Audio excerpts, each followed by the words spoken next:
আসসালামু আলাইকুম রহমতুল্লাহি বারকাতুহু ওয়া মাগফিরাতুহু ওয়া জান্নাতাহু।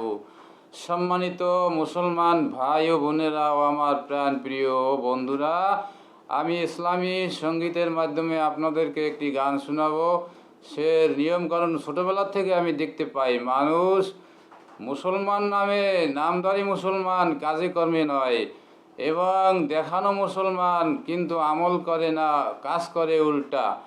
রবিউল আউয়াল মাস এবং মহরম মাস, রমজান মাস, কুরবানির সময়, ঈদুল আজহা, অন্যান্য ইসলামী দিনগুলি যখন আসে পালন করে থাকে, কিন্তু কাজ করে না, উল্টা কাজ করে, স্বার্থলোভে করে। এরা নামদারি মুসলমান।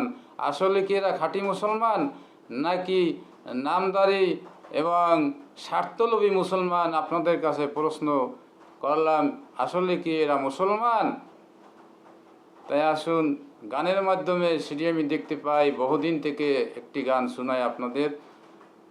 রবিউল আউয়াল এলে তোমারি গান গাই, রবিউল আউয়াল এলে তোমারি গান গাই, রবিউল আউয়াল গেলে তোমায় ভুলে যাই,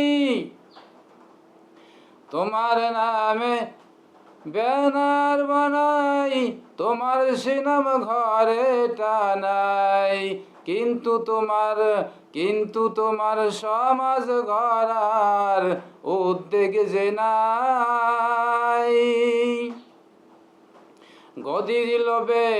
গদির লোভে তোমারি নাম ভেঙ্গে সুরে খাই, রবিউল আউয়াল এলে তোমারি গান গাই, রবিউল আউয়াল গেলে তোমায় ভুলে যাই।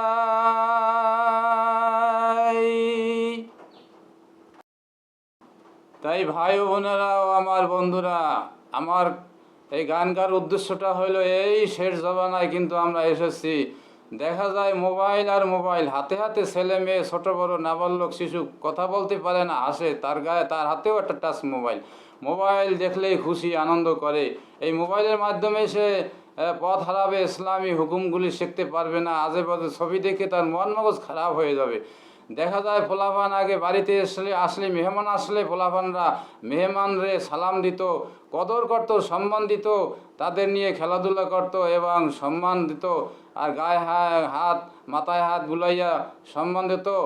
আজ বাড়িতে মেহমান আসলে, মা বাপ, ভাই বোন, ফুপা ফুপু, আত্মীয় স্বজন আসলে, মামা খালু আসলে, শ্বশুর শাশুড়ি এবং নানা শ্বশুর, দাদা শ্বশুর, আত্মীয় স্বজন আসলে ছেলে মেয়েদের কাছে পাওয়া যায় না, তারা টাচ মোবাইল নিয়ে ব্যস্ত থাকে।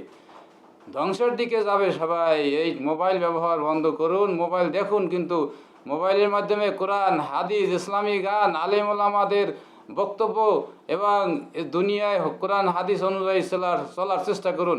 ছোট ছোট ছেলে মেয়ে যারা বোঝে না, তাদের কাছে টাচ মোবাইল দেওয়া থেকে বিরত থাকুন। আপনার মেয়ে, আপনার ছেলে কোন পথে যায়, কি কাজ করে, কার সাথে মিশে, গাঁজাখোর, মদখোর, ইয়াবাখোর, ফেন্সিডিলখোর, এদের সাথে মিশে খারাপ হয়ে যাবে। গোপনে গোপনে ধূমপান করে, নেশাযুক্ত জিনিস পান করে। তাই আসুন, আমরা আমাদের ছেলে মেয়েদেরকে সচেতন রাখি, খেয়াল রাখি। স্কুল, কলেজ, ভার্সিটি, যে কোনো মাদ্রাসায় যেখানেই যাক না কেন, মা বাবা এই ছেলে মেয়েদের দিকে সুনজরে দেখা উচিত। খেয়াল রাখলে তারা ভালো পথে আসবে, খারাপ কাজ করতে পারবে না। সমাজে দেখা যায় বড় বড় নেতা, বড় বড় নেতা যারা নামাজ পড়ে না, রোজা রাখে না, ভালো কাজ করার জন্য এই ইসলামী যেমন মহরম মাস, রবিউল আউয়াল মাস, রমজান মাস আসলেই তারা বিভিন্ন কাজ করে ভালো কাজ করে দেখায় যে আমি ভালো লোক, অথচ তারা কিন্তু ভালো না। এরা নামদারি মুসলমান, হ্যাঁ, এরা হলো স্বার্থলোভী মুসলমান। তারা বেশিরভাগ দেখা যায় মেম্বারের দ্বারা, চেয়ারম্যানের দ্বারা ইলেকশন করে। ভালো লোকগুলি ইলেকশন করলে তার শত্রু হয়ে দাঁড়ায়, তারা করতে দেয় না। যেমনিভাবে আমি কোনো দল করি না, আমি ইসলামী দলকে ভালোবাসি। ভোটের সময় যারা ইসলামী দলগুলি ঘর তৈরি করার জন্য, দাওয়াত দেওয়ার জন্য, এজেন্ট থাকার জন্য এ রাস্তায় ছোট ছোট ঘর তৈরি করে মানুষকে বোঝানোর জন্য ভালো পথে ভোট দিন, ভালো জেনে শুনে ভোট দিন। এমন এমন লোক আছে আমাকে দেখে বলে, ভাই এই কাজ করেন না, ঘর বানায়েন না, ভেঙে দিব। ঘর বানাইয়েন না, ভেঙে দেব। ইসলামী দল, নাফরমানি দল, এরা হিন্দুদের সমর্থন করে, এরা মুনাফিক বেঈমান, এরা ইসলামী দল না, এই বলে আমাকেও অপমান করে। তারা নামাজ পড়ে না, মুসলমানদের ঘৃণা করে, খারাপ চোখে দেখে। তাই ভাই ভোটের সময় এরকম আজে বাজে কথা বলে, এদের থেকে বিরত থাকুন এবং ন্যায় ইনসাফের, কোরআন হাদিসওয়ালা, জাননেওয়ালা ভালো লোক দেখে শুনে ভোট দেবেন, ন্যায় নীতিভাবে ভোট দেবেন। দেশটা সুদ ঘুষ মুক্ত সমাজ গঠন হোক, ইসলামী আইনে অনুসারে ইসলামী একটা রাষ্ট্র ক্ষমতা আসুক।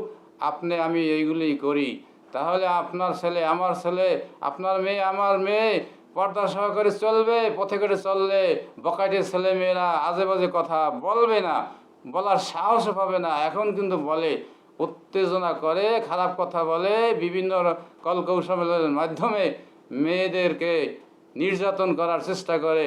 ক্ষমতা যারা লোভী, তারা কখনো ইসলামী দল চায় না, ইসলামী দলকে নিন্দা করে। কারণ তারা সুদ খাবে, ঘুষ খাবে, মুনাফিক বেইমানি করবে, স্বার্থর লোভে টাকা পয়সা জোগাবে, নিজের পেট ভারী করার জন্য, তারা এই দুনিয়ায় ফুর্তি করার জন্য এগুলি করবে। তাই আসুন এদের থেকে আমরা হেফাজতে থাকি এবং মহান রব্বুল আলামিন আপনাকে আমাকে ইসলামের পথে চলার তৌফিক দান করেন। আমিন। আখির দাওয়ানা আনিল হামদুলিল্লাহি রাব্বিল আলামিন। আসসালামু আলাইকুম ওয়া রাহমাতুল্লাহি ওয়া বারাকাতুহু।